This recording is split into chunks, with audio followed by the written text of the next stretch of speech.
Ya, pemirsa tvparlemen.com, kita lanjutkan kembali perbincangan kita dengan Bapak Marzuki Ali.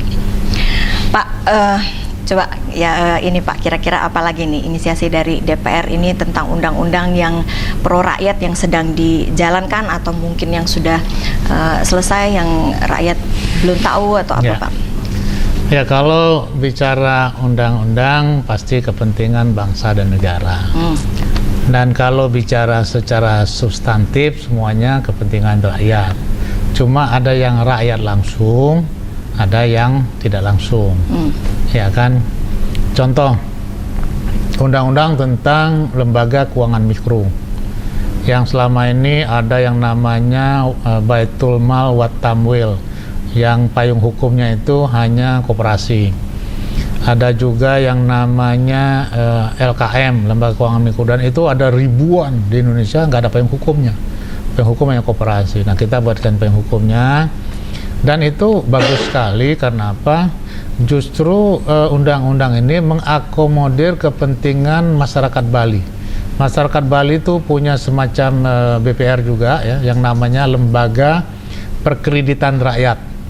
Jadi lembaga perkreditan rakyat ini saya pernah ketemu dengan masyarakat Bali, itu kantornya seperti bank juga, luar biasa, dan diakomodir dalam undang-undangnya. Jadi untuk LPR ini tidak diatur dalam ketentuan-ketentuan umum, tapi nanti LPR itu disesuaikan dengan karakter dan budaya masyarakat di sana. Nah, itu bagus sekali. Itu salah satu. Nah, yang kedua, yang sangat artinya kalau saya bilang ini menyangkut seluruh rakyat Indonesia, sistem jaminan sosial nasional. Ya, tahun lalu itu kami berhasil mengesahkan yang nama Badan Penyelenggara Jaminan BPJS, Badan Penyelenggara Jaminan Sosial. Itu luar biasa dramatisirnya ya, penyelesaiannya, karena itu 2 kali pimpinan DPR berkonsultasi dengan Presiden. Dan untuk mengesahkan itu pun saya terpaksa telepon Ibu Mega pagi-pagi supaya PDIP mendukung ya. Dan luar biasa Ibu Mega ya, akhirnya menugaskan Pramono. Kami berdua mengawal hari itu, karena hari itu kalau tidak disahkan maka BPJS itu tidak akan disahkan lagi selama masa periode DPR ini. Jadi kami kawal jam 3 pagi BPJS itu disahkan. Nah, BPJS ini menyelenggarakan pertama jaminan kesehatan, yang kedua tunjangan kematian nanti, yang ketiga tunjangan kecelakaan, artinya santunan kalau terjadi kecelakaan, yang keempat pensiun, yang kelima tunjangan hari tua. Jadi ada 5 program di dalam Badan Penyelenggara Jaminan Sosial Nasional BPJS ini. Yang induknya itu adalah Sistem Jaminan Sosial SJSN ya, Sistem Jaminan Sosial Nasional. Nah, tahap pertama mentransformasi semua usaha-usaha yang dimiliki oleh negara dalam rangka jaminan kesehatan seperti Askes ya. Nanti ada berikutnya ada beberapa ya yang akan mentransfer dirinya masuk ke dalam BPJS. Jadi mulai Januari 2014 ini sudah berjalan. Masyarakat Indonesia nanti dimanapun dia berada, tidak seperti sekarang. Kalau punya kartu Jakarta Sehat, dia tidak bisa berobat di Bandung. Sakitnya cuma di Jakarta. Jadi kalau dia sedang di Bandung nggak bisa berobat. Pegang KJS itu. Nah, dengan BPJS bisa berlaku di seluruh Indonesia. Sedang ke Papua sakit, bawa kartu langsung berobat. Ada yang namanya Undang-Undang Bantuan Hukum. Masyarakat kita sering dirugikan. Nah, nanti kita punya lembaga-lembaga bantuan hukum sampai desa. Itu gratis bagi orang yang tidak punya uang, bagi rakyat yang memang kita bodoh, yang seringkali dibodoh-bodohi oleh investor masuk, ya, beli tanah dia dan sebagainya. Ini ada bantuan hukumnya dan tidak bayar. Dan diberikan pencerahan-pencerahan masalah hukum. Jadi mereka akhirnya melek hukum. Tidak ada rakyat Indonesia nantinya yang tidak paham tentang hukum. Dan itu dibiayai negara. Ya, bisa kerjasama dengan universitas nanti dan sebagainya. Nah, ada juga yang sedang dibahas menyangkut 35 juta petani di Indonesia. itu rancangan undang-undang perlindungan dan pemberdayaan petani. Jadi petani nanti dilindungi dengan undang-undang ini.